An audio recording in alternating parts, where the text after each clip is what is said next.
Luego solamos. Bueno, pues muy buenas tardes a todos.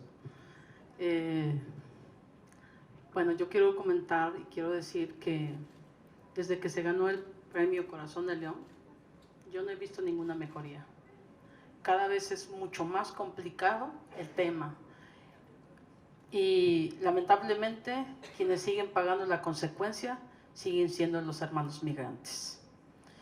En ningún momento de los años que llevamos apoyando y sirviendo a los hermanos migrantes, hemos visto algo que pueda servir o que pueda ayudarlos, precisamente porque todos estos años, desde que hemos estado ahí en las vías, desde que hemos estado dando el acompañamiento a todos estos hermanos, no vemos ningún cambio.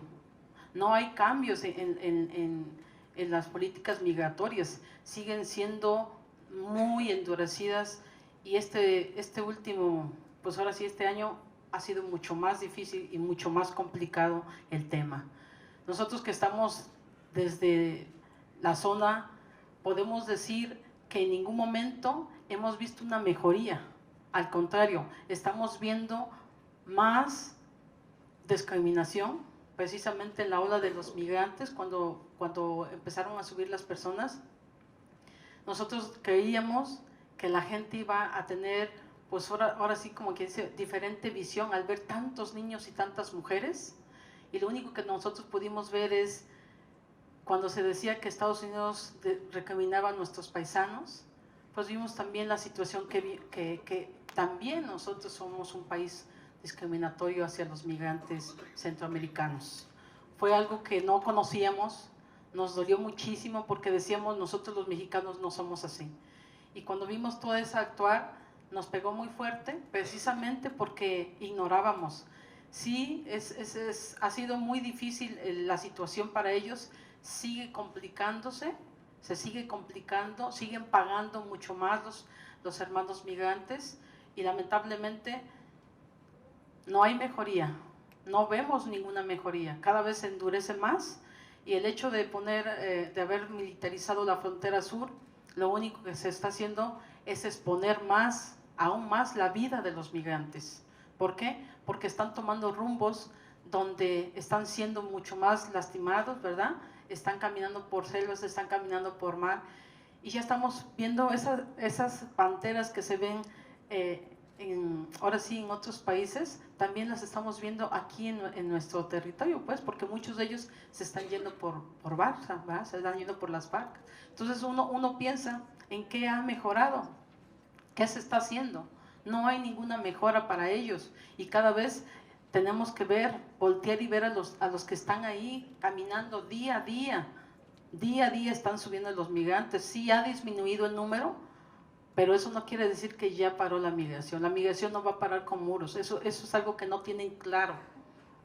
O sea, no pueden militarizar, no pueden poner muros, porque la situación en sus países de origen es quien los está expulsando, y eso es lo que a veces como mujeres nos da mucha tristeza, que los gobiernos que hoy existen no tengan como claro eso, o simplemente no quieren verlo, ¿no?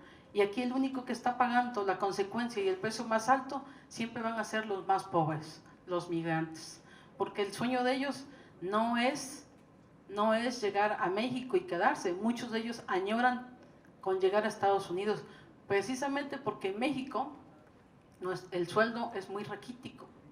Entonces eso es algo que nosotros en lo personal lo hemos visto, que hemos estado 25 años apoyándolos, y siempre nos dicen, es que nosotros no venimos a México, nosotros no queremos quedarnos en México, nosotros queremos llegar a Estados Unidos, aunque saben que existe un muro. Pero ellos dicen, y siempre nos lo han dicho, la corrupción siempre va a existir y siempre vamos a poder pasar, aunque tengamos que pagar más. Eso es algo que lo tienen muy claro, tienen ese sueño muy claro, y que muchas veces pienso que las políticas no han cambiado, ni creo que vayan a cambiar, porque precisamente cada vez se endurece más, cada vez se complica más, y nosotros como personas que estamos ahí vemos cuántas mujeres, cuántos niños en todos estos años han tenido que exponer su vida, cada vez la exponen más. Hace una semana 2 carros detuvieron, iban niños ya asfixiándose, ya, o sea, es algo que están mucho más expuestos con los polleros, ¿verdad? Antes eran $8,000, ahora son $12,000 que les están cobrando, y que uno dice, están endeudando todo, hasta su vida misma, se están quedando sin nada, totalmente. Y uno piensa que cuando los ve uno en la calle, uno piensa que es gente que no quiere trabajar, es gente que quiere una oportunidad para poder salir adelante, y lamentablemente en sus países no las hay, ¿sí? No las hay. Entonces, para nosotras ver día a día, todos los días los trenes con las gentes ahí, con todos los migrantes, con las caravanas que pudimos atender en las carreteras, nos duele mucho, porque también sabemos cuántos hermanos indígenas de los pueblos aledaños que tenemos ahí cerca también están emigrando por falta de oportunidad, porque no hay oportunidades, que eso es algo que mucha gente dice, pero ¿para qué vienen si aquí tampoco hay trabajo? Es que no vienen a quedarse, es que ellos sueñan con llegar a Estados Unidos. Tenemos ahí gente de la serranía que busca trabajo y lamentablemente no lo tenemos, ¿verdad? Mucha gente indígena que baja a pedir y que lamentablemente uno dice, ¿qué poder hacer con ellos? ¿Cómo ayudarlos? ¿Sí? Es que siempre nos hemos puesto del lado del que camina, del lado de la persona que está caminando, que está dejando todo y que no sabe si va a volver algún día a su país, porque realmente no hay un futuro, no vemos algo que pueda beneficiar. Nosotros que estamos atendiendo diariamente a los que llegan a nuestro albergue, simplemente quieren pasar, quieren libre tránsito. No se ha dado ese libre tránsito precisamente porque no hay acuerdos de políticas migratorias. No ha habido un cambio que favorezca, que vea uno que pueden ayudar a las personas, ¿verdad? Ahorita sí ha bajado el flujo, porque muchos nos dicen, no, pero es que ya no hay migrantes. ¿Cómo no va a haber migrantes? Nosotros los que estamos en las vías, estamos ahí, diariamente estamos haciendo comida, salimos a darles de comer. La migración no va a parar, porque los países siguen en conflicto, los países siguen reprimiendo a los pueblos. Eso tenemos que tenerlo claro. No se puede parar una migración cuando tu vida está en riesgo, cuando tu familia corre peligro, ¿sí? Hemos caminado estos 25 años y nos ha hecho ser humanas, más conscientes de la realidad que desconocíamos anteriormente. No sabíamos lo que estaban viviendo ellos, pero hoy son parte de nuestra vida y ayudamos con lo que tenemos, y damos gracias por todas las personas que han confiado y que han creído en este proyecto, porque somos un grupo de mujeres que no nos ha importado lo que nos hayan dicho, ¿verdad? Porque también hemos recibido pues muchas cosas, también mensajes xenofóbicos, discriminación, precisamente porque dicen, están locas esas viejas. Pues yo quiero estar y yo quiero continuar loca, pero haciendo el bien.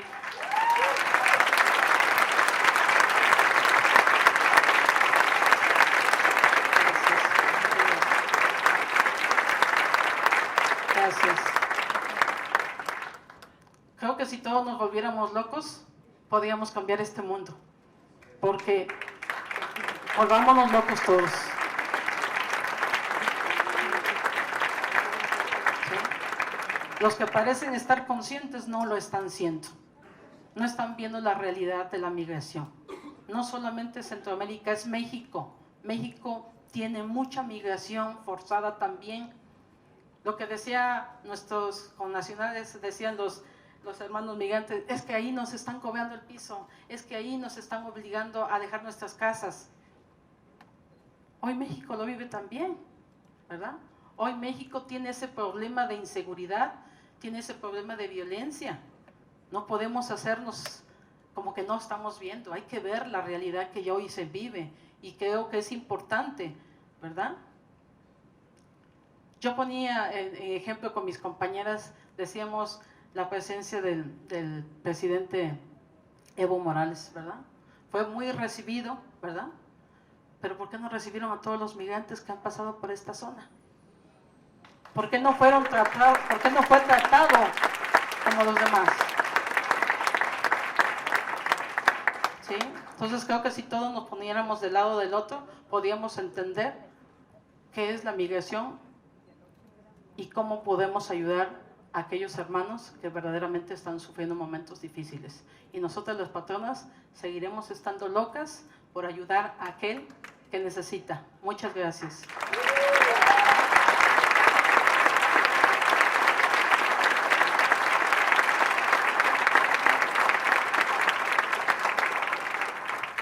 Muchas gracias, Norma, por esas palabras, ¿no? Y esa fotografía que nos has hecho de nuestro país. Y bueno, siguiendo ahora sí el orden cronológico, el primer Corazón de León que entregamos en esta organización fue al poeta Javier Sicilia, que durante varios años Javier se pasó recorriendo el país, abrazando y besando a cada una de las víctimas de esta guerra intestina que inició en el 2006 y que parece no tener visos de parar. Javier, te dimos el Corazón de León en el 2012, en un país donde había una cifra del primer año de Calderón cerca de 10.427 homicidios dolosos, donde se calculaban un promedio de 40.000 desaparecidos en ese momento, y en el que todavía estaba vivo el recuerdo, 40.000 muertos y 10.000 desaparecidos, corrijo, y en el que todavía estaba latente la muerte de tu hijo, Javier, ¿no? Que fue lo que desencadenó y para consuelo de muchas víctimas en México, la lucha que inspiraste para abrazarlos. Javier, en ese entonces hablabas de una ley de víctimas que estaba siendo impulsada para aprobarse en el Congreso de la Unión, donde se hablaba de documentación, de reparación del daño, de acceso a la justicia, de acceso a la verdad, que esas son palabras poderosas cuando hablas de querer rehacer un pueblo y poder rehacer un tejido social. A más de casi 8 años de distancia, querido Javier, ¿qué ha cambiado en este país? ¿Qué sigue igual? ¿Y qué urge corregir? Hasta por 10 minutos, Javier, tienes el uso de la palabra. Gracias. Buenas noches a todos. Pues, ¿qué puedo decir? Lo mismo que Norma. No ha cambiado nada, ha empeorado. Estamos hablando dio la cifra, 2011, 40.000 asesinados, 10.000 desaparecidos. Bueno, una cifra. Siempre me molesta hablar de cifras porque son abstracciones. Y las abstracciones son terribles, ¿no? En nuestra vida hemos visto 10.000 cosas juntas, ¿no? Pero 40.000 cosas juntas. Pónganle rostro, carne, una y otra, y historia detrás de cada rostro, una historia de horror, una historia de dolor, una historia de injusticia, y no podríamos soportarlo, ¿no? Pero bueno, no podemos hacerlo más que a través de cifras, por desgracia. Y ese 2011, 2012, lo que hicimos a partir del asesinato de mi hijo Juan Francisco y de 6 amigos, pues fue darle voz y rostro e historia a esas víctimas. Lo que había en los templetes era eso que había negado el Estado, porque esto de las víctimas es una deuda de Estado, no de gobierno. Quien sube al poder hereda la historia de horror y hereda la exigencia de ser cumplida en la justicia, en la paz. Y después de eso, bueno, se logró, había 6 puntos en los diálogos que se tuvieron con los poderes, de esos 6 puntos que intentaban darle un mínimo suelo para poder articular una estructura de verdad, de paz, de justicia y de seguridad, pues lo único, después de los diálogos y de las mesas, lo único que se logró en ese momento fue la ley de atención a víctimas. Una cosa verdaderamente que debía de avergonzarnos y avergonzar al Estado. Quiere decir que las víctimas habían perdido sus derechos. La Constitución no bastaba para dignificar a estas gentes, a nosotros.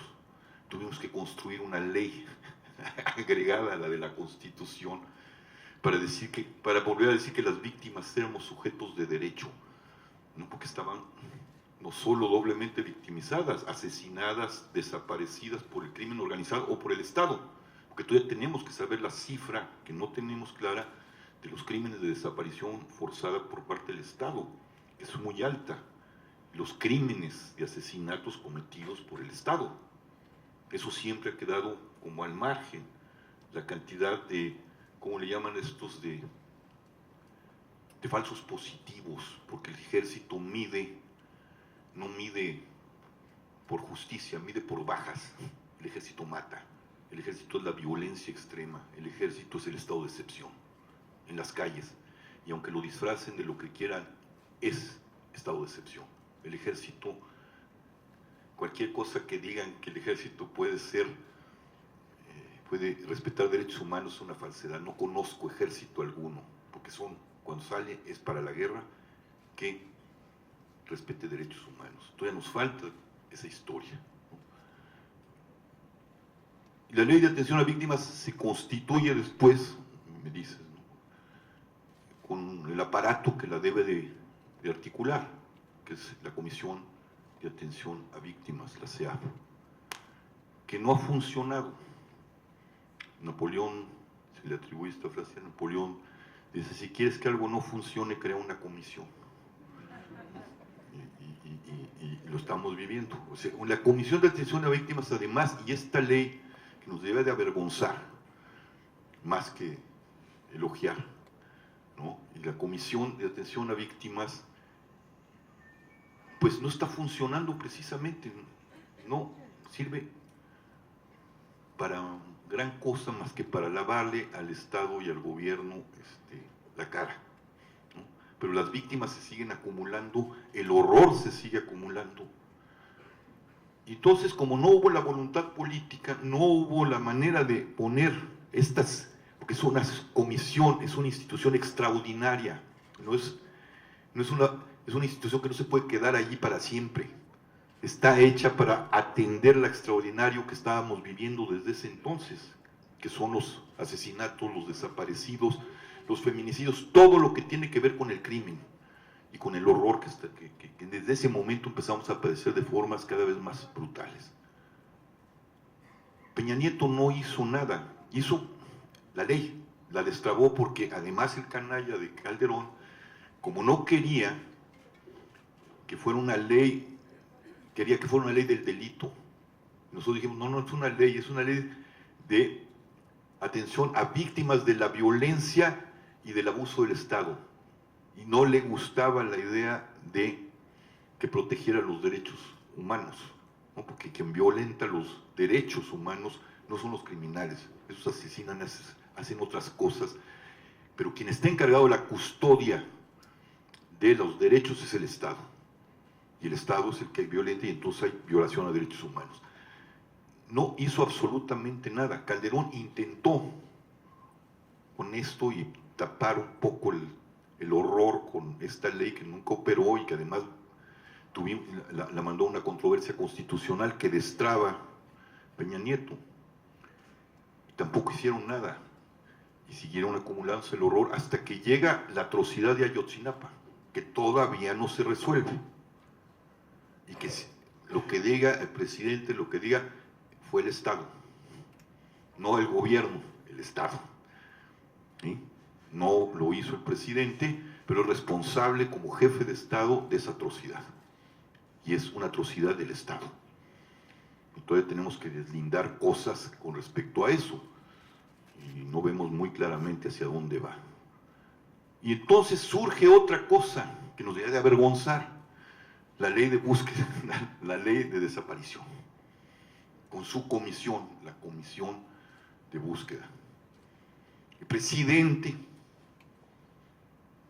dice, va a todo. Además hacen una cosa terrible y perversa. Reducen los desaparecidos a fosas. No está trata, no están las cárceles, ¿no? Como si los desaparecidos ya estuvieran muertos y están en fosas. Siguió aumentando.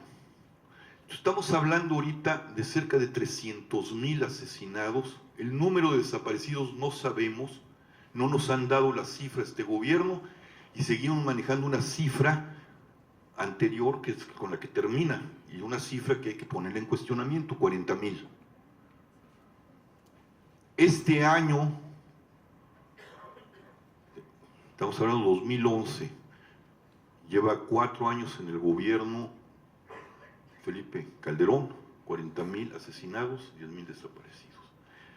Este año nada más, con la nueva presidencia, el nuevo gobierno, nada más en este periodo de un año tenemos 30,000 o más de 30,000 asesinados. No tenemos el número de desaparecidos, tenemos el número de fosas, que son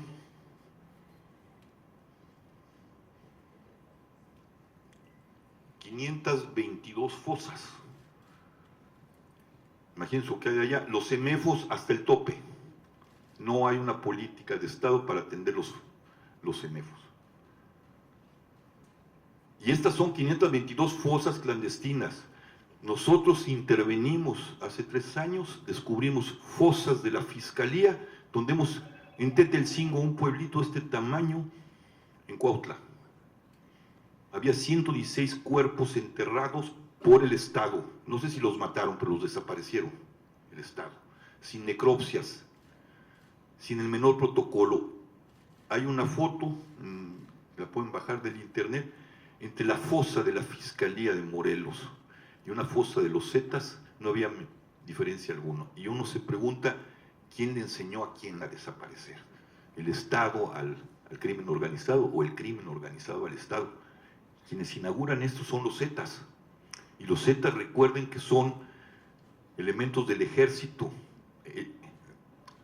soldados de élite del ejército mexicano, que desertaron y se volvieron criminales.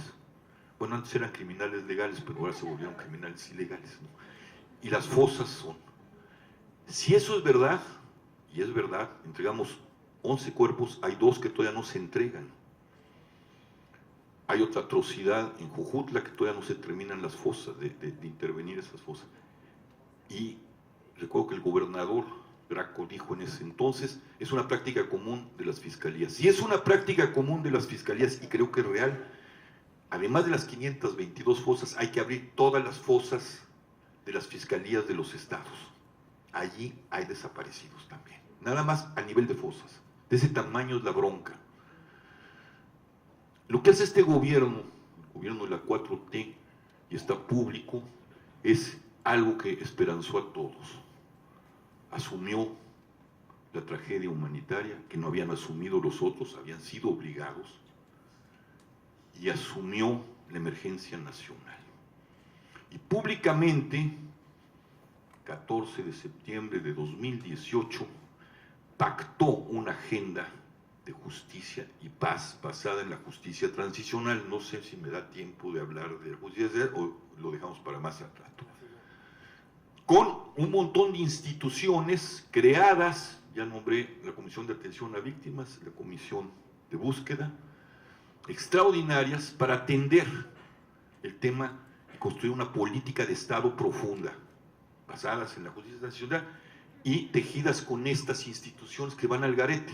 Y agreguémosle a ella la Comisión de Derechos Humanos, la CNDH, más los programas sociales del presidente, que no vemos muy claro hacia dónde van y cuál es su política. Bueno, la CNDH está cuestionada, y por allá, como si fuera una institución aparte de la verdad, la justicia, la no repetición, ¿no? La CEAB, llevamos a Céfala meses, y la terna que viene está igual de horrible y de manipulada que la de la CNDH, porque está basada en los criterios de los partidos y no de los criterios de las necesidades del Estado, porque esto va para todos, no nomás es el Estado, tiene que ver los partidos y tiene que ver todas estas, la agenda del Estado y de los intentos y los que quieren mantener el poder y perpetrarse en él o volver a él. Bueno, toda esta historia horrenda que es la historia del poder.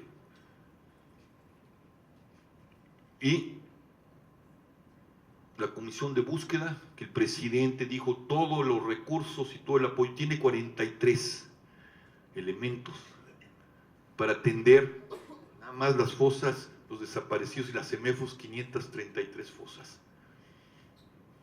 Sin recursos, los recursos son mínimos. Los recursos van para el Tren Maya, los recursos van para cosas que no importan ahorita, porque lo que importa es la paz, la seguridad de esta nación, ¿no?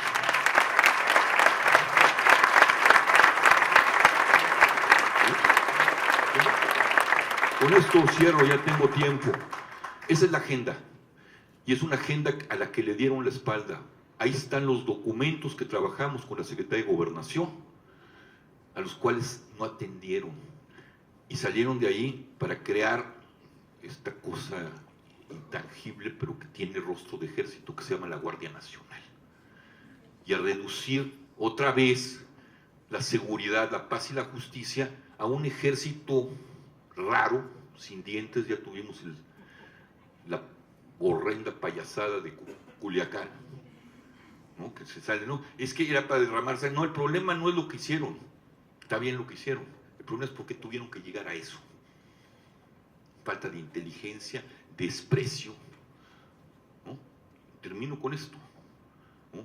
Cuando se tiene un criterio frente a la violencia, a la inseguridad, al horror, y ahí está la masacre de los de Barón, y el presidente puede decir esta estupidez, fuchi, guácala, ¿no? Reducir el crimen organizado, y con esto no estoy llamando a las balas, entendamos, no se trata de cuántos abrazos, cuántos balazos hay que darnos, se trata de cuánto Estado tenemos que construir para enfrentar este horror. Cuando el presidente dice los voy a acusar con su mamá, hay que avergonzarnos. No está entendiendo ni está siendo empático con el horror de esta nación, ni con el sufrimiento de esta nación, ni con las víctimas. Y vamos a salir, porque no somos los de la marcha, vamos a salir a exigir esa agenda de paz en enero, de unidad nacional, y el presidente tiene que responder por qué no dio la espalda a esto, y ahí están los documentos, y a exigirle que tiene que unir a la nación. No tiene que estarla violentando con estas categorías decimonónicas, donde ahora resulta que hay fifís y hay conserva, bueno, categorías absolutamente trasnochadas, que no están ayudando a la nación ni a la unidad de la nación que necesita este país.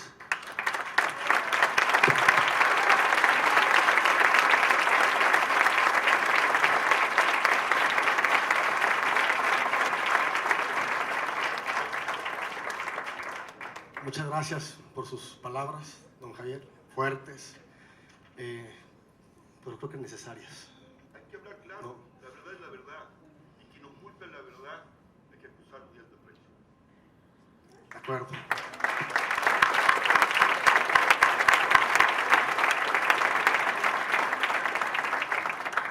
Monseñor Raúl Vera, usted ha puesto el cuerpo para defender a la familia de los mineros de la pasta de Conchos, ha puesto el cuerpo para poder denunciar la violación de 14 mujeres, si no me equivoco en el dato, en el municipio de Saltillo por parte del ejército, hace ya varios años, y sobre todo ha tenido una gran sensibilidad con personas para cuidar los derechos de las políticas de identidad, para temas de género, para temas de personas del mismo sexo que puedan tener incluso derecho a mecanismos legales para poder tener uniones de este mismo tipo.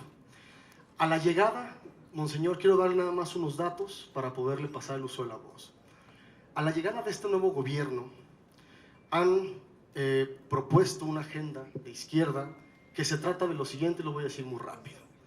El rescate de cuerpos de mineros por la tragedia de Pasta de Conchos, la reforma de ley que contempla los derechos laborales de las trabajadoras domésticas, la discusión de la muerte digna para personas con enfermedades terminales, cambios en actas de nacimiento entre los que se contemplan el orden de los apellidos intercambiables, la selección de género y la propuesta de cambio de género en menores de edad, la selección de uniformes en escuelas del nivel básico.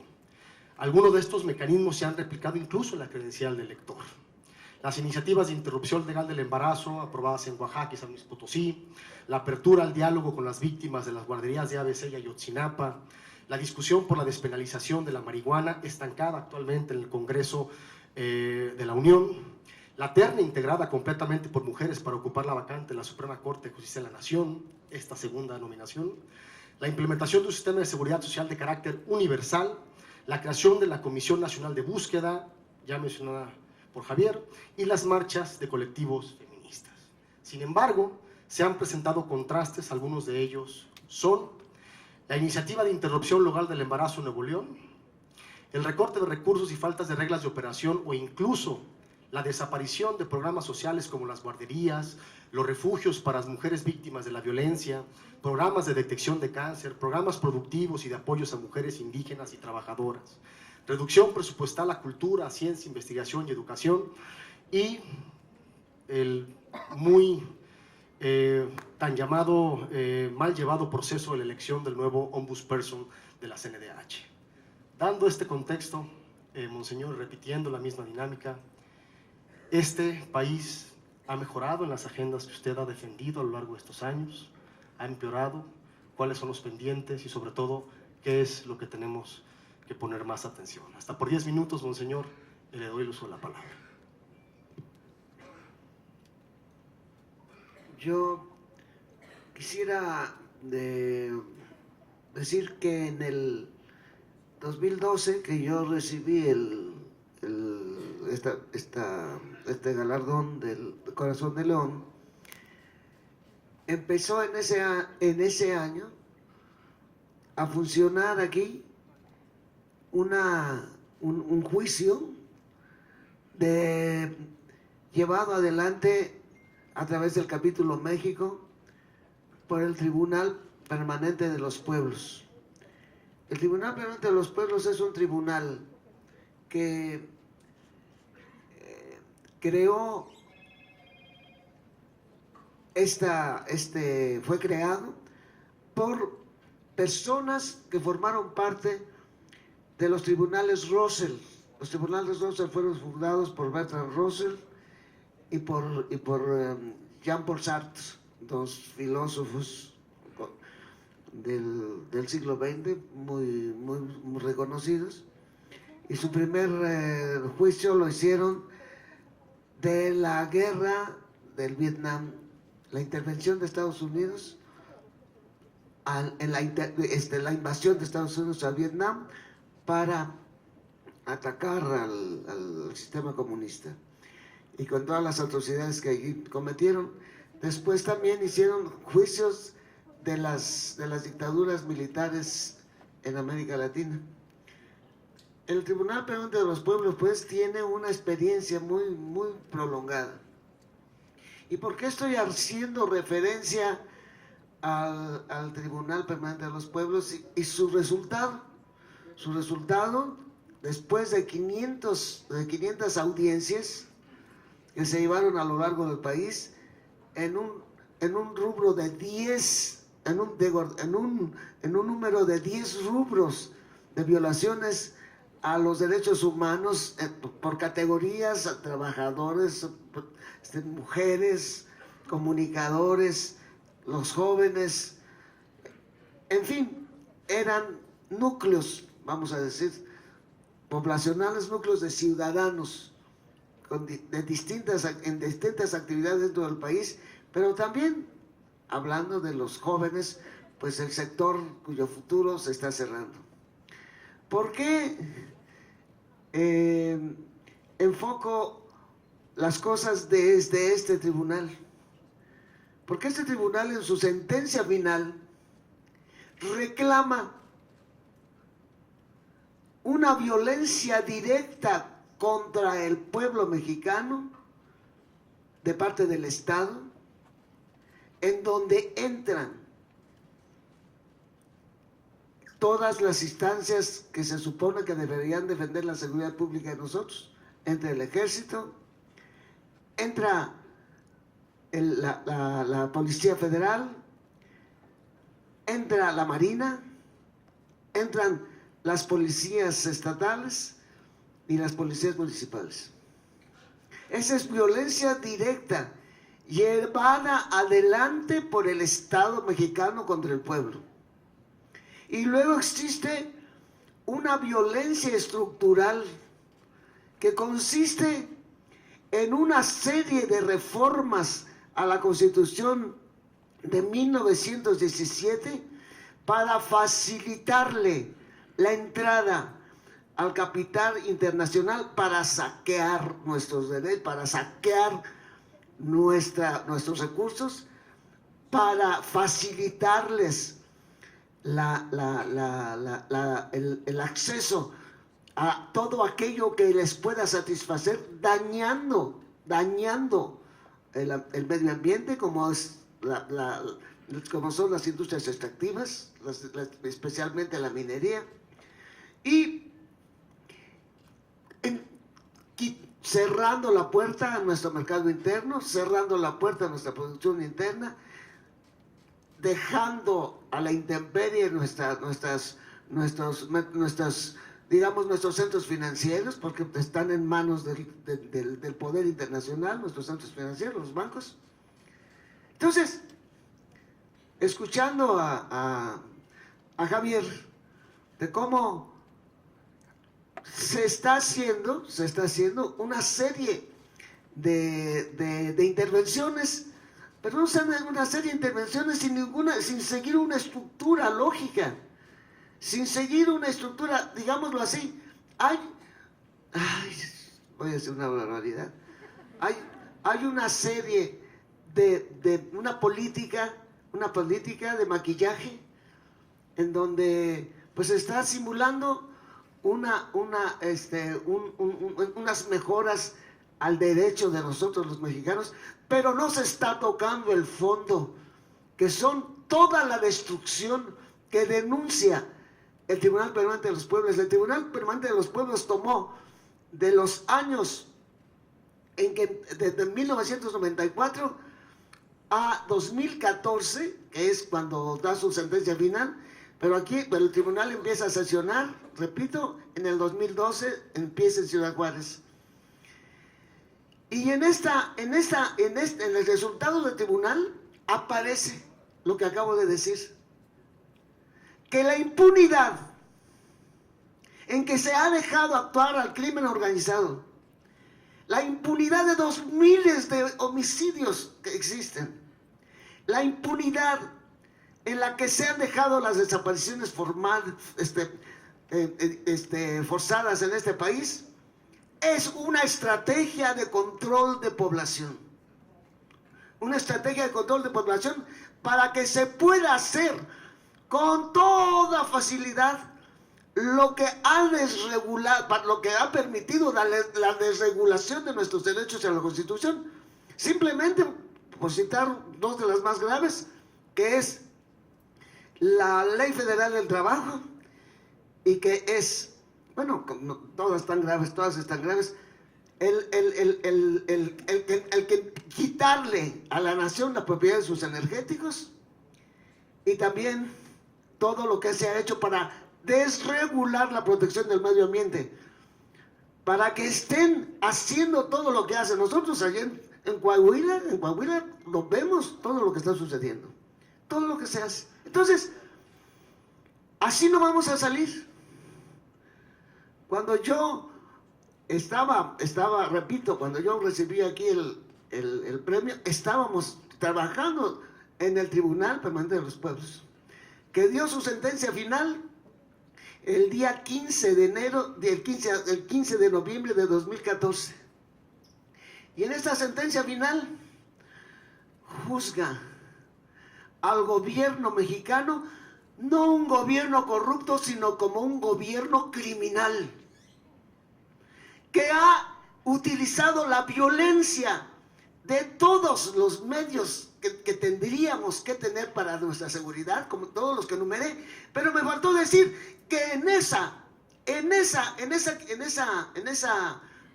violencia contra nosotros directa va la complicidad del crimen organizado. El gobierno utiliza el crimen organizado como un medio para controlar al país. Nosotros pusimos una comunicación junto con un colectivo de Piedras Negras y un colectivo de búsqueda de los desaparecidos que tenemos protegidos con la colaboración del Centro de Derechos Humanos de la Diócesis Fray Juan de Larios. Nosotros pusimos una comunicación en la Corte Penal Internacional, en donde nosotros pusimos pruebas de que 2 gobernadores del estado que son hermanos, Humberto Moreira y Rubén Moreira, utilizaron a la policía estatal en combinación con el crimen organizado para ejecutar crímenes de lesa humanidad que son contra la población y que terminaron con desaparición forzada de personas, en donde están complicados la policía del estado junto con el gobierno de Coahuila. Y miren, el famoso GIEI, el grupo internacional de especialistas que vino a hacer el análisis de Ayotzinapa, puso en claro, esto fue lo último que dijeron antes de que los corrieran. Yo estuve con estos oídos que se va a traer a la tierra, escuché que el tema eran 2 camiones cargados de lo que se llama la goma. Yo trabajé 8 años en Guerrero y conozco mucho de la droga. Estoy pobre porque quiero. Ahí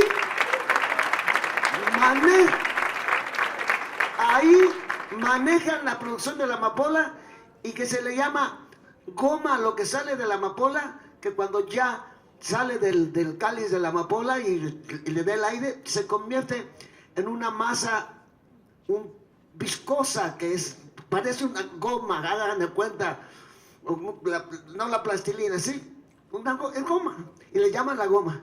Pues iban cargados de goma para salir a Chicago esa noche. Y eran 2 camiones, esto lo dijeron los del GIEI. Y se puso en movimiento el ejército. Y se puso en movimiento la Policía Federal. Y se puso en movimiento la Policía Municipal de Iguala y de un municipio vecino cuyo nombre en este momento no me viene inmediatamente. 2 policías municipales y el crimen organizado. Se pusieron para rescatar sus 2 camiones, todos ellos a crear un caos que incluye la desaparición de los 43 muchachos y el asesinato de personas, entre ellos también un joven de los familiares de Ayotzinapa a quien desollaron. O sea, un crimen de terror. Pero también dispararon a taxis con familias, le dispararon a un camión de muchachos futbolistas de Chilpancingo que habían venido a jugar un partido de fútbol que se llama los Avispones Verdes, que vinieron a jugar fútbol con los jóvenes de Ayotzinapa, con los jóvenes de Iguala. Hermanos, el diagnóstico que hace el Tribunal Permanente de los Pueblos de un gobierno criminal es lo correcto. Y el Tribunal Permanente de los Pueblos, no, repito, son jueces internacionales que vienen. 500 audiencias que son preaudiencias, audiencias temáticas de los rubros de derechos humanos que vinieron que tuvieron una audiencia final, hicieron relatorías de todos los ejes de derechos humanos que había seleccionado el tribunal se había seleccionado el Tribunal Permanente de los Pueblos para juzgar a México, al gobierno mexicano, dentro del marco del Tratado de Libre Comercio con los Estados Unidos. Entonces, no es cualquier cosa arreglar a México. No es, por eso yo hablaba de que hoy, pues nos lo dejó ver muy claro Cecilia, estar haciendo maquillajes y no tocando la estructura que le permite al gran capital seguir saqueando al país, la estructura que le permite al gran capital estar despojándonos de todo. Está bien la buena intención, pero sinceramente no se están removiendo las causas que verdaderamente nos tienen atrasados y nos tienen todavía en medio de la criminalidad.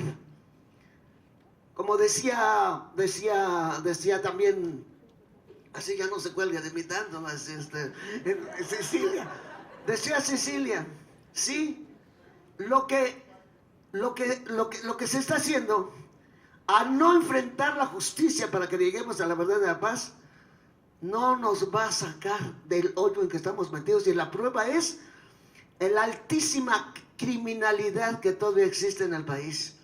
¿Por qué?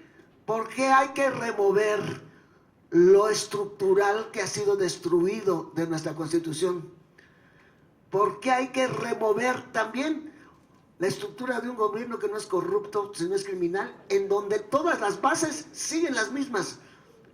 Solamente aparecen las cabezas, son las que han cambiado, pero allí tenemos a los que tenemos ahí. No, ya voy a obedecer, basta.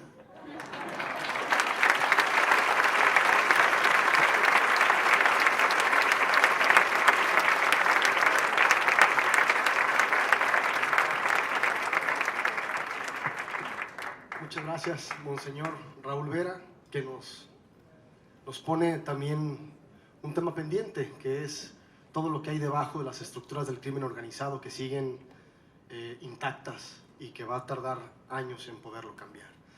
Padre Alejandro Solalinde, del 2007 para acá, con la creación del refugio Hermanos en el Camino, usted visibilizó la lucha para defender a los migrantes. Visibilizó que no solamente eran víctimas del Estado, sino que eran víctimas de grupos del crimen organizado en temas de tratas de blancas, en temas de explotación, en temas de incluso secuestros y hasta algo que se asemejaba a un tema de esclavitud para poder trabajar en los campos donde operaban estos grupos. En el año 2011, 2012, los Zetas le pusieron precio a su cabeza, padre. Y desde ese momento usted tuvo que tener seguridad para poder seguir alzando la voz y para poder seguir defendiendo a los migrantes.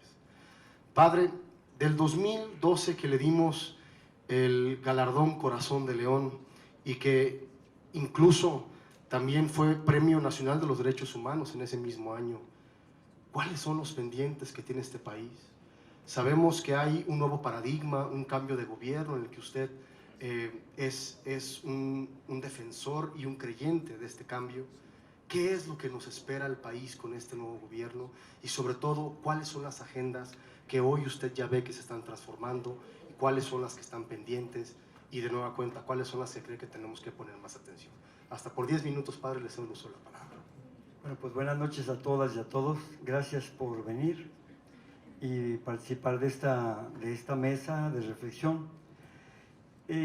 Propiamente, ya esto del reconocimiento fue en los albores de 2013. 2013 fue un año muy difícil porque, por un lado, Peña Nieto estaba entrando propiamente al gobierno, pero al mismo tiempo había una gran solidaridad para los migrantes dentro de México y fuera de México. Aún no se declaraba la guerra contra la migración. Donald Trump no aparecía entonces. La iglesia estaba en crisis con la renuncia de Benedicto XVI. Y nosotros hacíamos una caravana que se llamó Abriendo Puertas a la Esperanza, de Sudamérica, Centro, México y Estados Unidos. Visitamos 26 estados de la Unión Americana y tuvimos una reflexión bastante interesante en la que oímos a Nancy Pelosi decir que hacía falta una reforma migratoria. En aquel entonces teníamos que luchar contra un gobierno corruptísimo, quizá de los más corruptos que ha habido, en donde los migrantes ciertamente estaban en una posición sumamente difícil. Había una gran solidaridad y una claridad en los defensores y defensoras de derechos humanos y aparecieron diferentes causas que habíamos de seguir. Hoy podemos decir que yo puedo ver un movimiento migratorio fuerte, imparable, como dice Norma, estoy de acuerdo, nadie lo puede parar. Es un movimiento migratorio complejo, sumamente complejo, porque ahí vamos la humanidad migrando. Ellos somos nosotros y ellos saben que tarde o temprano tendrán que llegar al norte geopolítico, Europa o Estados Unidos, para realizar una misión, la misión de cambiar ese corazón capitalista, violento, que ha degradado al mundo. Cuesta mucho trabajo entender este movimiento migratorio, los que tenemos años con él, en él, para servirlo, podemos entenderlo. Pero mucha gente quizá no lo pueda entender, porque hay cosas muy profundas que cuesta trabajo entenderlas. Hoy, en 2019, nos encontramos con un gobierno nuevo que está haciendo cosas nuevas, pero que no entendió, no había entendido el tema migratorio. No tiene experiencia en el tema migratorio y por lo mismo no ha podido articular una política migratoria coherente que pueda responder a esta realidad. No la ha conocido, no la ha tenido, porque no ha sido fuerte ni del presidente, ni de gobernación, y tampoco de la Cancillería. No ha sido su fuerza el tema migratorio. Nosotros sabemos que los migrantes son sujetos que tienen que seguir su propio proceso y su propia historia. Ellos traen una misión al futuro, pero no para un país, no para su país de origen, ni siquiera por el país que pasan y tampoco por el país a donde llegan, sino es un futuro global, un futuro de la humanidad. ¿Qué puedo ver en este México? Un México donde ya la guerra sí fue declarada por Donald Trump a los migrantes y obviamente Donald Trump va a perder. También puedo ver un México victimado, un México que nos heredaron un desastre, en eso coincido con mis compañeros, que el estado de desastre que nos dejaron, que nos heredaron, es muy grande.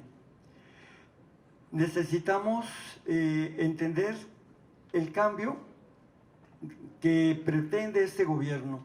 Pero antes quiero decir, porque no soy vocero del gobierno, pero soy analista de lo que está pasando en México, decirles que hace 4 días tuve una convocatoria para asistir a la primera conferencia regional sobre migración.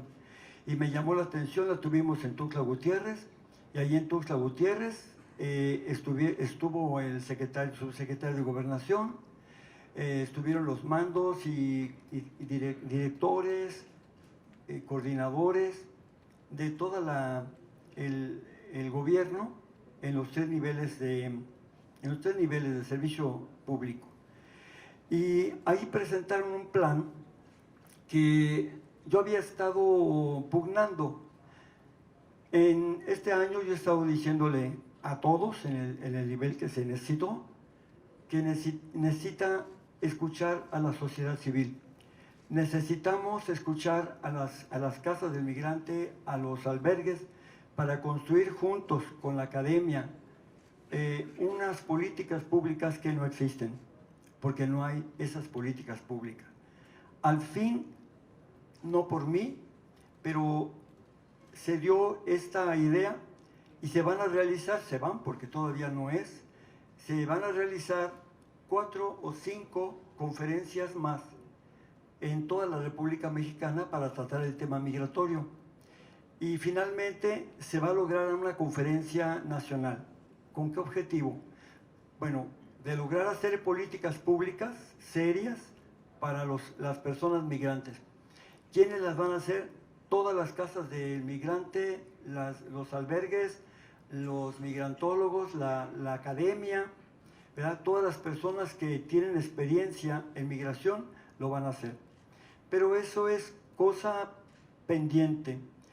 Yo fui el que pues, tuve una voz muy crítica, critiqué muchas cosas que he visto en este año, y por cierto el representante de los cristianos evangélicos me objetó y me dijo, bueno, a mí no, pero dijo así, tomó la palabra y dijo que estaba en contra, que estaba 380 grados en contra de lo que yo había dicho, que el Instituto Nacional de Migración ya había cambiado, que muchas cosas que dijo él.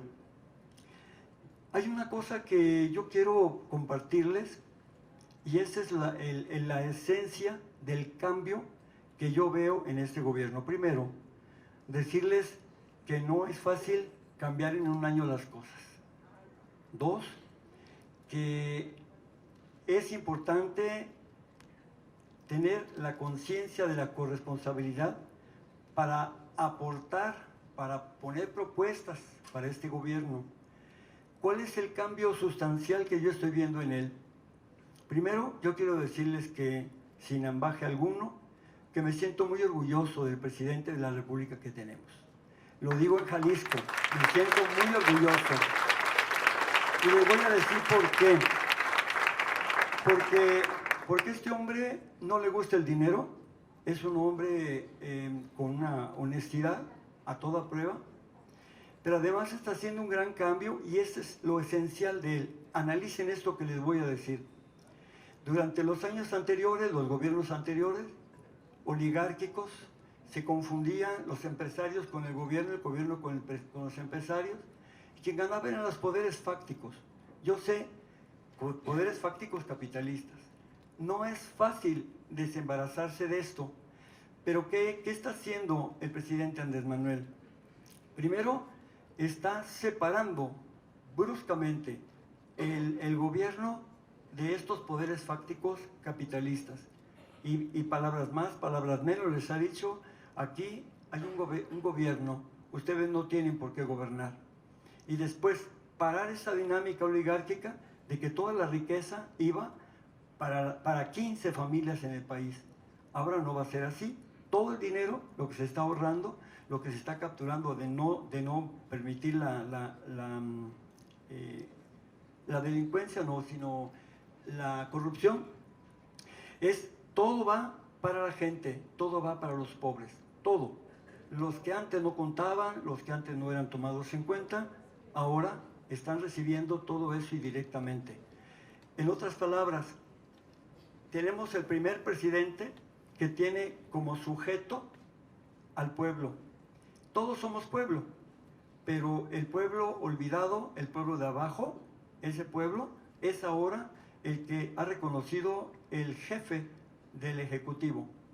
De hecho, mandatario, eso quiere decir el que es mandado por el pueblo. Y este proceso de crear conciencia en la ciudadanía los tiene que llevar a una nueva actitud. Ya no ser infantiles, no ser inmaduros, para estar esperando que todo lo tenga que hacer el gobierno, sino proponer para construir juntos.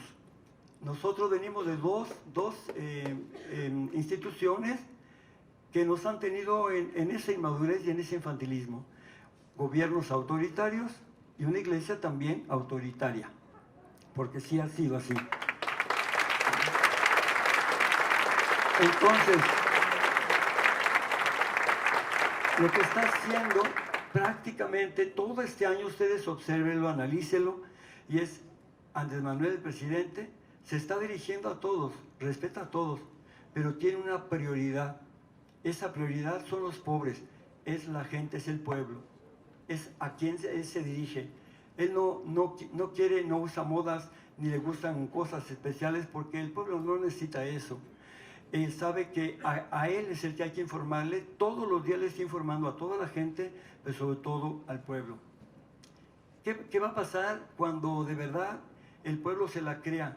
¿Qué va a pasar cuando de verdad el pueblo tome su conciencia, tome su responsabilidad y empiece a actuar con el gobierno? ¿Qué va a pasar? En cuestión de seguridad, que es un tema tan importante, prioritario para el presidente, pues tendremos que aportar ideas. El tema de seguridad no es solamente del gobierno, es de nosotras y nosotros, porque nosotros ya no queremos ser personas que no son tomadas en cuenta, tenemos que participar.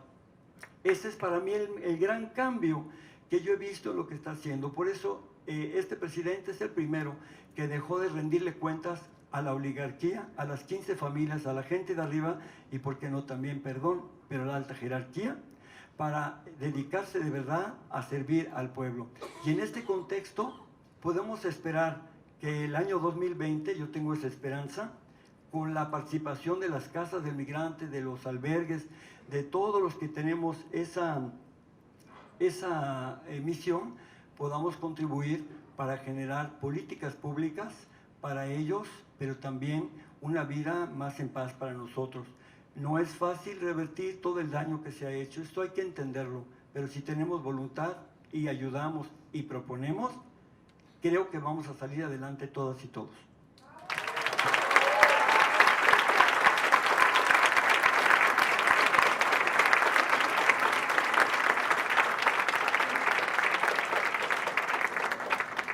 Muchas gracias, Padre Solalinde, por sus palabras. Y bueno, entramos a la segunda etapa de la mesa, que es, también esperemos que un poco más ágil. Y bueno, ¿cuál es el contexto general que hoy se llevan las luchas sociales? Vemos que hay movilizaciones importantes en Hong Kong por la democracia, vemos que hay movilizaciones importantes en Chile, en Colombia, tratando casos de desigualdad, tratando casos de un marco jurídico o un no acceso a la justicia o no una reposición, en el caso de Chile, de una época pasada dolorosa, de una dictadura, que no había una reposición del daño. En Colombia, un tema de violencia exacerbada que se vive hace mucho tiempo, que nos espejeamos constantemente con Colombia. Y en este contexto donde también hay un llamado por parte de las mujeres para el tema de equidad de género, que lo hacen fuerte, y que hoy las mujeres son las mejores organizadas en temas de luchas sociales, no me queda la menor duda. Norma, ¿cuáles son los nuevos retos que tienen las luchas sociales en México? Las luchas sociales deben de estar todavía en la calle, deben de salir del gobierno, deben de ser pasados nada más por el voto y que el gobierno en turno haga su trabajo. Ahorita en todos estos países que están en lucha, ¿verdad?, que han alzado la voz por causa del feminicidio, toda esa situación que se ha vivido, y que mujeres como ellas, mujeres como todas las que estamos aquí, debemos ser, ¿verdad?, unidas para luchar, para protegernos, pero sobre todo para alzar la voz y no quedarnos calladas, porque este gobierno tiene un gran problema. Si nosotras las mujeres nos unimos, tienen que responder a toda esta situación de violencia que hoy se está viviendo, ¿sí? Igualmente a todos los países que también viven momentos difíciles, olvidándose un poco de Nicaragua, que también vive un momento complicado, ¿verdad?, de represión, que también está siendo lastimado duramente, que no podemos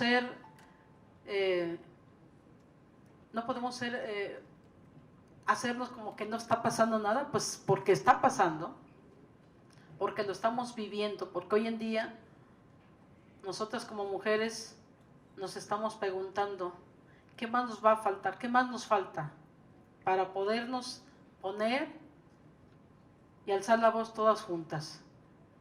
¿Qué más tiene que suceder para que todas podamos decir que estas organizaciones son la fuerza y son el cambio? Porque nosotras estamos ahí viendo cuántas personas desaparecen, solamente nada más las migrantes que pasan por nuestra comunidad. Son muchísimas las mujeres que están desaparecidas, pero no solamente son ellas, también hay muchas mujeres mexicanas que lamentablemente no se sabe nada de ellas. Y que hoy en día, estos grupos que hoy en día han levantado la voz, y que no solamente son mujeres, muchos grupos más que se han alzado, se están sumando, y que esta suma es algo que nos preocupa a nosotros como mujeres de pueblo, ¿verdad? Porque precisamente estamos viendo cuántas mujeres salen de nuestros pueblos en busca de un trabajo y después ya no se sabe nada de ellas, o simplemente fueron personas que se llevaron y que solamente podemos decir que fue tema de trata, ¿verdad? Porque hay muchas promesas que les dicen y que a la hora de la hora simplemente no es como se lo habían dicho. Las mujeres hoy son la voz, ¿verdad? Muchas con las que hemos estado, verdaderamente nos sorprende la entrega, ¿no? La entrega que tienen por luchar por las demás, por ser fuerza, ¿verdad? Por ser la cara de todas nosotras, de todas las que no estamos ahí, de las que no hemos vivido lo que han vivido ellas, ¿no? Sus hermanas, sus amigas, sus hermanas. Yo creo que es un tema muy, pero muy importante en el cual no se debe dejar como, pues son ellas. No, también podemos ser nosotras. Esto es algo que debe preocuparnos a todos nosotros, ¿sí? Yo no creo que esto yo no creo que esto lo pueda resolver un gobierno, precisamente porque creo que no está capacitado, ¿sí? Porque creo que muchas veces quiero decirles que nosotros somos apartidistas, no creemos en ningún color, porque tenemos cuántos años y no ha cambiado nada, ni creo que vaya a cambiar.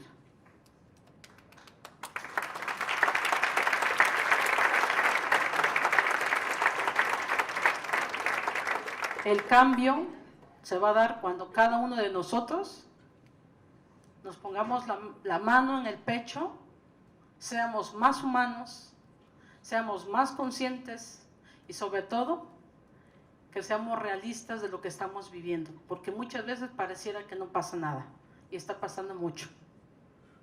Tenemos que hacer conciencia de que al lado tuyo hay alguien que está sufriendo, que no seas indiferente, ¿no? Porque muchas veces lo tenemos muy cerca y a veces lo queremos ignorar, pero cuando nos pueda suceder, vamos a estar como la de junto. Entonces yo creo que no hay que esperar que pase, hay que sumarnos y hay que hacer la voz junto con ellas y de verdad cambiemos nuestra forma de ser. El cambio está en todos nosotros, no en un gobierno. Gracias.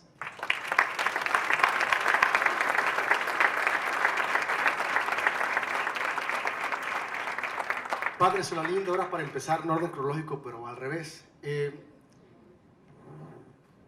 Los nuevos retos de las luchas sociales en tiempos de un gobierno de oposición, se puede decir, ¿deben de estar en las calles o tenemos que dejar al gobierno actuar?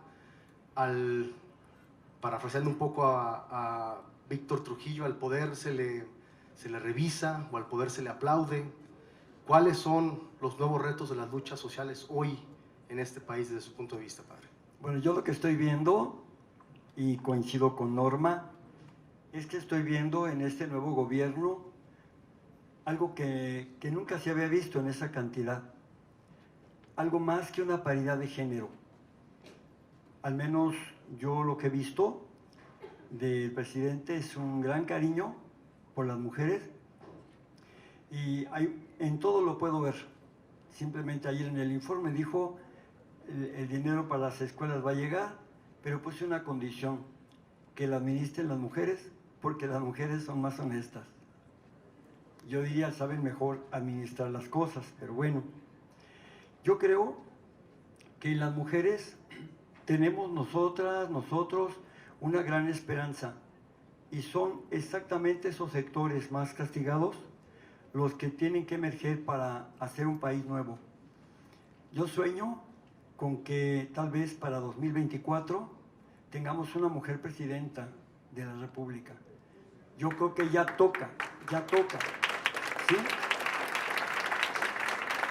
Y aquí en Jalisco a lo mejor no van a aplaudir mucho. No, porque hay una gran influencia de la Iglesia Católica, cultural, que es patriarcal, ¿verdad? Y es machista, hay que saberlo. Pero gracias a Dios,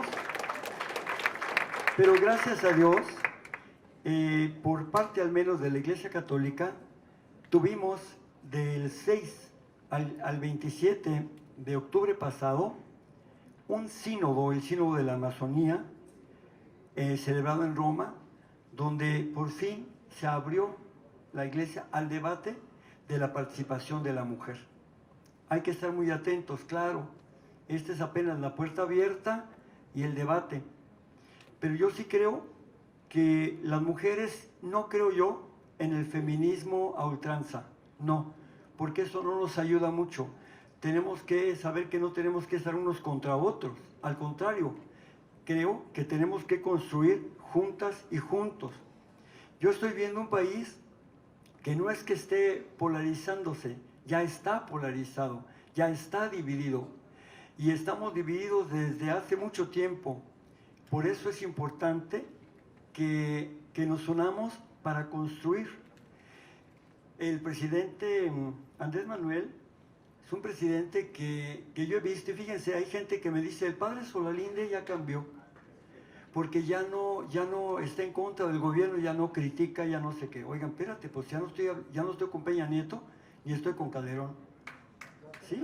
Ya estoy con un nuevo gobierno. ¿Por qué tener la inercia de estarle dando palos a un gobierno que quiere cambiar?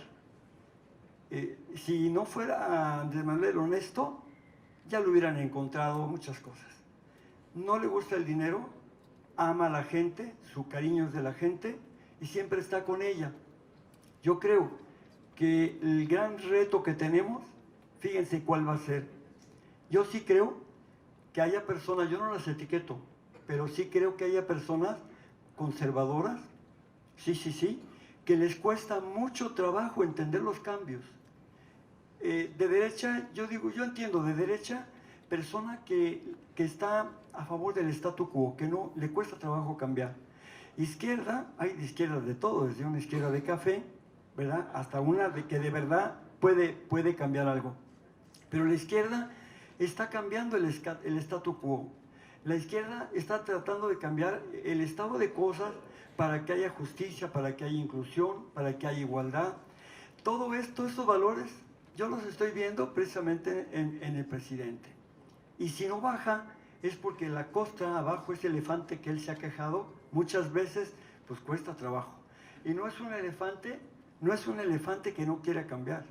Es que hay inercias y hay también muchos intereses, hay también resistencias. Yo creo que el reto es sentarnos a platicar, unirnos, debatir, sí es muy bueno, saber que somos diferentes, excelente, pero construir juntos, no atacarnos unos a otros, sino sentarnos y construir las políticas públicas que necesitamos y sobre todo con las mujeres. Sin las mujeres yo no sé cómo vamos a cambiar.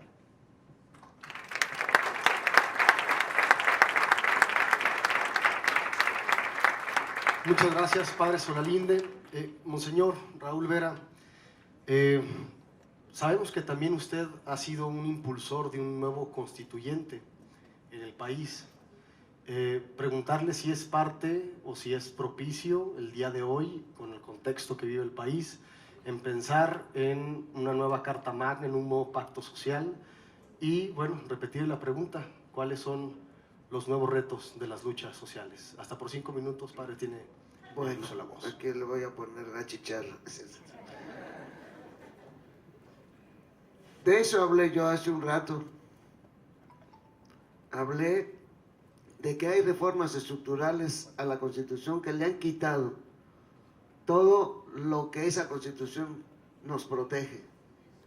Por supuesto que, y además, ¿cuál es el tenor de la nueva Constituyente Ciudadana en la que nosotros hemos venido pensando desde antes de este proceso? Nosotros incluso en el momento del proceso electoral dijimos, nuestro proyecto no es nada más para un proceso de presidencia, es un proceso que traspasa el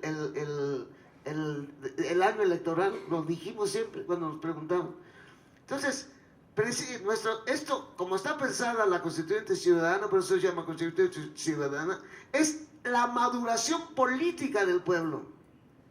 Y allí es donde han fracasado los gobiernos llamados de izquierda, según un experto sociólogo que realmente yo le creo firmemente, que es Boaventura de Sousa Santos, dice que lo que más se necesita para que realmente un pueblo tenga democracia y libertad es que se homologue la educación política del pueblo, que se permita la participación del pueblo. Esto es lo que nos va a salvar. Incluso, ya que pues nos ha ocupado un buen segmento el señor López Obrador, que no creen que lo odio ni mucho menos, pero yo pienso en la seguridad del pueblo y en donde tenemos nosotros que empujar. Allí, esto es. Entonces, lo que es importante, dice, es que sea el pueblo el que participe en el gobierno. Y ese pueblo, yo nunca he expresado, hizo salir a López Obrador, digo abiertamente, mandó fuera a un proceso político que nos ha dañado muchísimo y por muchos años. Eso fue lo que hizo el pueblo en estos últimos comicios. Y el pueblo votó. Por eso no pudo haber nada de esto. Así como el pueblo buscó una nueva manera y mucho más justa de gobernarnos, y no dudo que el señor presidente lo entienda, no lo dudo, ni le voy a dar clases, ¿no? Pero sí, la nueva Constitución Ciudadana es que todo el pueblo escriba su Constitución.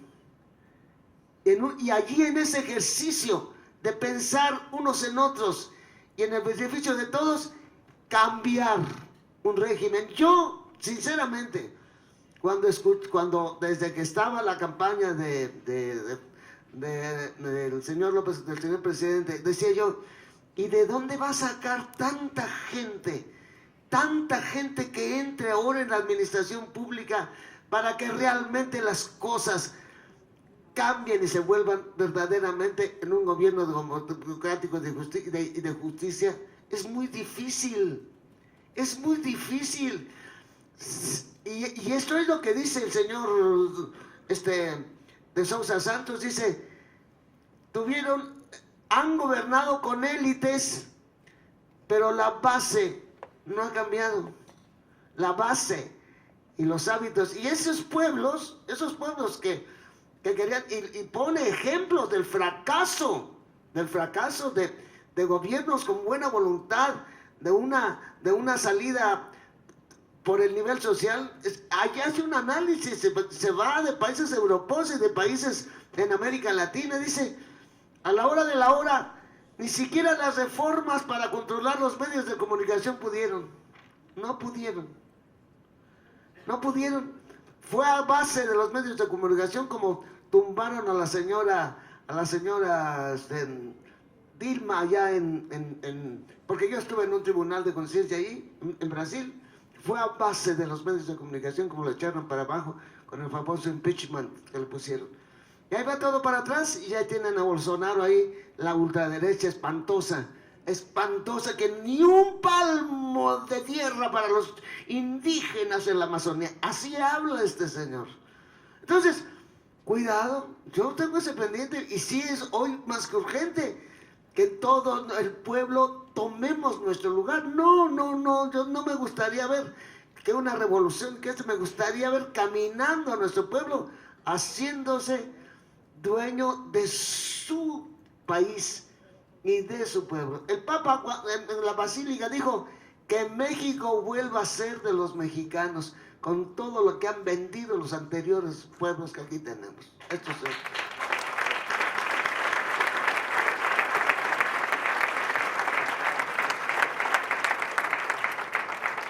Muchas gracias, monseñor. Y bueno, Javier, yo sí quiero decir algo de hacerte la misma pregunta. Sí estamos, y no quiero que suene a que tengo un bias, pero sí estamos indignados que el presidente de la República le dé flojera juntarse con una víctima. Y lo único que te quiero decir es que la Universidad de Guadalajara y los estudiantes te abrazamos todo el tiempo, porque es una congruencia de los galardonados que siempre los vamos a defender en cualquier situación.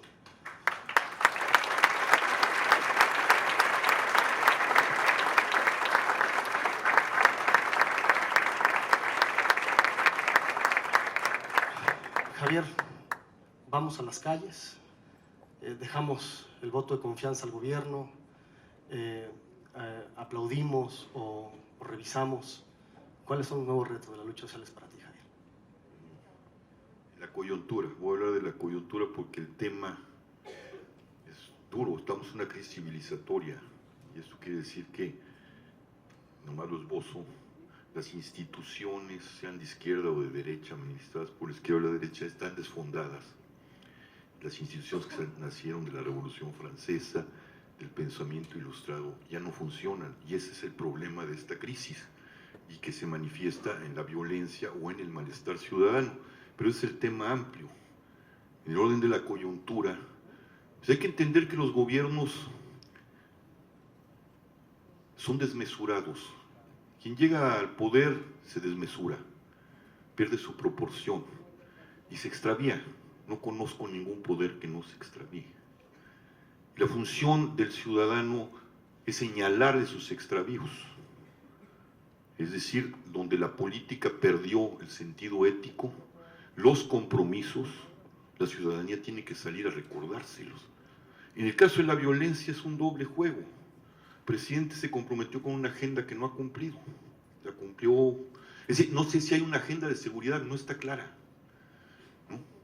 Pero lo que sí está claro es que esa cosa que dice que es su agenda de seguridad y de justicia, pues tiene 30,000 muertos, una masacre como la de los Levarón, y ahorita están sucediendo cosas terribles. Aquí tenemos una fosa alrededor, en este estado. Morelos es un desastre, tenemos 5 o 6 muertos diarios, no se hace nada. Tenemos un señor que llegó de la mano con el presidente, y el presidente decidió allí porque políticamente sería incorrecto remover a Cuauhtémoc Blanco, ¿no? Mientras, pues no, los costos que tenga mantener ahí, porque si no tendría que pegarle a Cuitláhuac. O sea, los juegos políticos, no importan los costos en vidas humanas. Entonces hay que recordarle al gobierno que tiene una función y que hay acuerdos. Alguien dice por ahí que no hay que protestar. No vamos a ir a protestar, vamos a decirle por qué la propuesta que te pusimos la desechaste, por qué está rompiendo las mediaciones, qué vas a hacer con eso. Llama a la sociedad civil, llama a la unidad, comprométete. Va a una propuesta, y ha habido propuestas que les dieron la espalda. Eso es para el gobierno. Los gobiernos, si no presiona a la ciudadanía, si no continúa la democracia, porque la democracia no son las urnas, ahí empieza, y vas y le exiges, no se mueven, se traicionan, juegan políticamente, ocultan franjas enteras de la realidad, nos maquillan las cifras, nos dicen que todo está bien, y el discurso encubre la realidad. Hay que volverle a recordar y decir, a ver, sí, la realidad es esta, y tú tienes que responder frente a esa realidad. Al crimen organizado, hay que salir a las calles a decirle, estas son nuestras calles, Vamos a decirle a quienes tienen que cuidar la seguridad, que es la base de un Estado, y la justicia, cuál es su deber. Y a ustedes les decimos que estas son nuestras calles, estas son nuestras casas, estos son nuestros hijos, estas son nuestras mujeres, nuestros hermanos, y no vamos a permitir que hagan de esta casa un rastro. Es un doble mensaje, y ese mensaje es para tomar las palabras de uno, es el mensaje, no me gusta hablar de la palabra por las abstracciones me espantan, me gusta hablar de la gente, de las personas. ¿Sí? Ahí está la fuerza, de ahí se construirá el nuevo paradigma de un nuevo pacto social que no es esto ya está desfondado. Pero para terminar, hay una frase de Camus que traigo siempre conmigo y que hay que meditarla. Conozco algo peor que el odio, el amor abstracto. El amor a Dios en abstracto levantó inquisiciones, purgas, permitió masacres. El amor al pueblo generó la revolución, la guillotina, los patíbulos, la persecución. El amor a la raza, sabemos lo que significó. Auschwitz es la metáfora, el rostro más. El amor al proletariado nos llevó a los gulags soviéticos. Aguas con los amores abstractos. Aquí se trata de defender. A mí no me importa que mañana me prometan que va a haber un mundo bueno, un mundo mejor, o que va a haber un paraíso. Me importa la gente de aquí y de ahora que está siendo asesinada, violentada, masacrada. Y contra eso voy a levantar siempre la voz y voy a indicarle a quien detenta el poder, porque para eso llegó, que cumpla. Y a estos canallas que nos tienen secuestrado, esta es nuestra casa.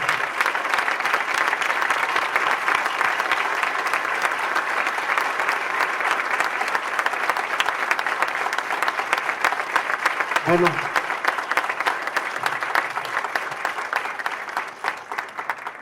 qué frase nos acabas de dejar, querido Javier. Como ya me llenaron de papelitos de que ya nos pasamos de lanza con el tiempo, Norma, en un minuto, ¿qué mensaje les mandas a los universitarios ante todo radiografía de dolor? ¿Qué mensaje les puedes mandar también de esperanza y de futuro para que puedan salir mañana a hacer de este mundo un mundo mejor? Hasta por un minuto, Norma, por favor. Bueno, pues yo creo y pienso que la esperanza está puesta en los jóvenes. Definitivamente ellos son el futuro para este país. Y la preparación que hoy tienen todos y cada uno de los estudiantes es hacerles conciencia, es invitarles a ser humanos, precisamente, porque si no somos humanos, no podemos sentir el dolor de los demás. Hacerles ver que el país hoy se encuentra en una situación complicada y que mientras más preparados estén humanamente y sobre todo de corazón y por amor, este país va a salir adelante.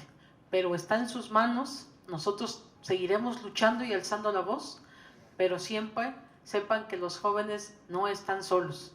Estaremos con ustedes caminando y invitándolos sobre todo a conocer a las personas sin juzgarlas, porque no sabemos. Todo la gente que ha pasado en nuestro albergue, que ha estado en los trenes, han sido jóvenes como ustedes, muchos de ellos preparados sin tener la oportunidad de desarrollar lo aprendido. Que haya oportunidad para todos ustedes, para que ustedes también puedan apoyar a los que vienen allá atrás después de ustedes. Es importante que los jóvenes se den cuenta de la realidad que hoy estamos viviendo, que no ignoren lo que está pasando, que se preocupen, porque cuando ellos se preocupen y vean todo lo que sucede a sus alrededores, piensen en qué van a cambiar, cómo van a cambiar, qué van a hacer, y que cada carrera que tomen o cada decisión que tomen sea una decisión que los haga sentir a ustedes felices, que los haga sentir a ustedes que vale la pena luchar. Precisamente porque muchos estudian con la finalidad de tener dinero. Yo creo que no es cuestión de tener dinero, es cuestión de tener la mente abierta, pero sobre todo saber que en tus manos está un cambio. Tú, mujer, tú, chico, tienes en tus manos la posibilidad de cambiar. Y puedes cambiar desde tu entorno, en tu casa, y posteriormente después salir a la calle a hacer lo que hoy todos estamos haciendo. Alzar la voz por los demás, defender los derechos, defender la vida de cada una de las personas que son sus amigos o que son sus amigas. Yo sí creo en ustedes, los jóvenes. Yo sí tengo esperanza en los jóvenes. Y yo sí creo que si ustedes también apuestan a un cambio, esto va a ser muy diferente. Pero hay que hacerlo de corazón y sobre todo humanamente. Muchas gracias. Muchas gracias, Norma. Padre Solalinde, una última reflexión para los compañeros universitarios de futuro. Bueno, una reflexión muy importante es que tratemos de entender el momento que vivimos, que tratemos de allegarnos de referentes, información, más allá de cualquier apreciación subjetiva, que veamos lo que está pasando, los cambios que está habiendo.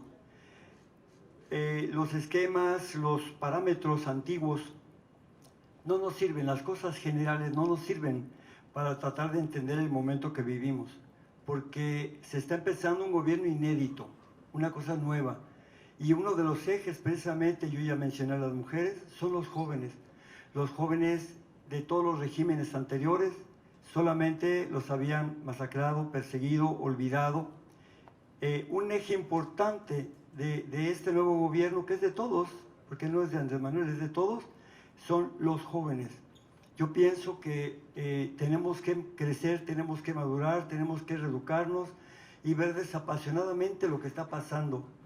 Y una cosa sí estamos viendo, que prácticamente estamos viendo un país que tiene opiniones confrontadas. Yo quiero insistir, hay que sentarnos, hay que platicar, hay que dialogar y construir juntos. Dejémonos ya de cosas infantiles o protestas inútiles para este gobierno. Mejor sentémonos y ayudémosle. Hoy ya somos ciudadanos conscientes. Si fuimos capaces de hacer un cambio el 1 de julio de 2018, ¿por qué no vamos a ser capaces de construir políticas públicas todas y todos? Tenemos un buen presidente, aprovechémoslo. Muchas gracias, Padre Solalinde. Monseñor Raúl Vera, las últimas reflexiones para los jóvenes. A los jóvenes. Bueno, yo solo les quiero decir que hasta hoy, las decisiones y las convicciones que tuve hace unos pocos años, cuando yo tenía entre los 18 y los 22 años, hace poquito tiempo, yo les puedo decir que me acompañan acá en el fondo de mi corazón. Yo creo que el tiempo de la juventud, en donde nosotros podemos forjar ideales, en donde nosotros podemos pensar en que es posible cambiar las cosas, yo creo y considero que eso permanece, Esto es algo que yo les digo de mi propia experiencia. A mí me preguntan, bueno, ¿y esa onda que agarró usted de ser así? Llevar su modo de ser padrecito o de ser obispo. Digo, esto yo lo tengo desde que soy joven. No agarré la onda que porque ahora... Fíjense, la primera cosa cuando ya llegué de obispo, yo también me dije, bueno, ¿y voy a poder seguir contando chistes? Yo digo, porque había visto unas figuras de obispos así muy almidonadas, pues entonces decía, pues yo no voy a poder ser así. Y dije yo, bueno, pues ya conociéndome como era, me criaron así. Pues yo solamente les puedo decir que con el Papa, que he tenido la oportunidad de hablar con él algunas cosas, también con Juan Pablo II me pasó, me he sabido reír y los he hecho reír. Así es que, ¿por qué? Porque estoy convencido de que jamás hay de ustedes, queridos jóvenes, si pierden la alegría. No dejen, les dijo un día Papa Francisco, que les roben la esperanza. No dejen que les roben la esperanza. Es una edad muy bella. Jesús murió de 33 años. Jesús fue un hombre verdadero, Dios verdadero y hombre verdadero. Y de 33 años fue un joven brillante, un joven triunfador. Esto es una cosa que realmente les digo. Así es que no dejen que les roben la esperanza, no dejen que les roben la alegría, y tienen mucho por delante. Y el Papa también les dijo a los jóvenes, hagan lío. Hagan lío. O sea, lo que no les parezca, díganlo, hagan lío. Yo le dije al Santo Padre, la última vez que estuve con él, le dije, oye, tengo un juicio por un basurero tóxico que estamos peleando con ellos y tengo un juicio, reza por mí. Me dice, ya sé que tú no solamente defiendes los derechos humanos, tú también haces lío, ya lo sé. Hagan lío.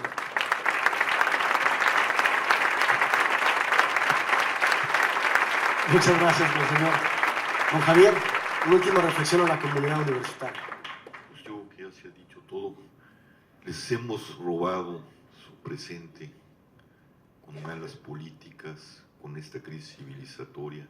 La mayor parte de los jóvenes son los muertos y los desaparecidos. Una buena parte del sicariato está formado por jóvenes que corrompe, y esto es porque este modelo que ya se desfondó les ha robado el presente. Defendámonos a los jóvenes hoy, juntos luchemos, trabajemos, por eso salimos a las calles, por eso proponemos, aunque nos den la espalda, y entonces protestamos para que vuelvan a retomar las propuestas, porque yo dudo mucho que quieran dialogar en ese gobierno. Yo tengo una experiencia propia de esto. Salvemos, defendamos a los jóvenes. Aquí debe estar mi hijo, no está. Y como mi hijo, no están decenas, centenas de jóvenes que están robando el futuro, su presente y el futuro. Y es tiempo, como le dije al presidente, de detener esto. Y nos corresponde acuerparnos, luchar con nuestros jóvenes para que reconstruyamos ese presente y el futuro de este país sea. Porque sin jóvenes, sin el presente de los jóvenes, este país, que ya no es país, no tendrá futuro. Gracias, es todo.